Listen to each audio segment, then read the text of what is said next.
Welcome to Anchor Points. This clip is going to start a series of clips covering Bible versions.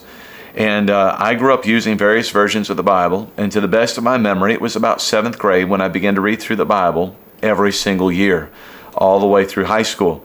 Then when I went to Bible college, of course, I read a little bit more, or quite a bit more actually, and then also had reading that I had to do for my biblical studies that I was taking. But 7th grade, started reading through every year in the version of the Bible that I had at the time. And I did this through several different versions. And I sat under wonderful pastors, and they taught me good doctrine, and I learned things from those other versions that I was reading. And I thank God for all those years and the good people that God put in my life in those different churches. But I began to attend Bible college after high school, and in those early college years, God brought something to my attention. I was at a non-denominational college, and a student there mentioned some things to me about a Bible version that I was using. I felt attacked, and I felt like my Bible was attacked. It was different for me to hear what that student was saying. You see, all the pastors that I could remember in my life used other versions, and all the pastors had pointed me to use other versions. Matter of fact, some pastors told me that the version this student told me had problems was the best one for me to use. It was confusing. You know, I didn't listen to that student. I merely got upset.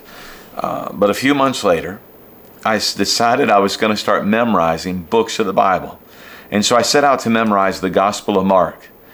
And I also decided that with that, I wanted to look up the references quoted in the New Testament. I wanted to look them up in the Old Testament. And so in Mark chapter 1 and verse number 2, it didn't take me very long, I came across where it said, "As it is written," and it mentioned an Old Testament place. So the version I was using, I came to Mark 1:2, and that said, "Just as it is written in Isaiah the prophet, behold, I am sending my messenger before you who will prepare your way." A problem happened though that day. When I went back to Isaiah to try to find that quote, it wasn't there. I was surprised.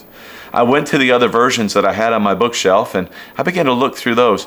You know, I only found one version had it right. And it happened to be a version that the pastors and other people in my life steered me away from. I thought, well, what is going on here? So in Bible college, I was taught to go to the Greek text. So I began going to my Greek manuscripts and trying to figure out what was going on. Using Greek dictionaries and so forth is what I was doing. And I began to find out something that was shocking. I discovered, starting from that day, that there was something unique that I didn't even learn in my Greek classes. Something that was life-changing to me. Something that I believe will be life-changing to you. We'll pick up on this in the next clip. Now may the Lord bless you as you seek His face and desire to know His Word fully.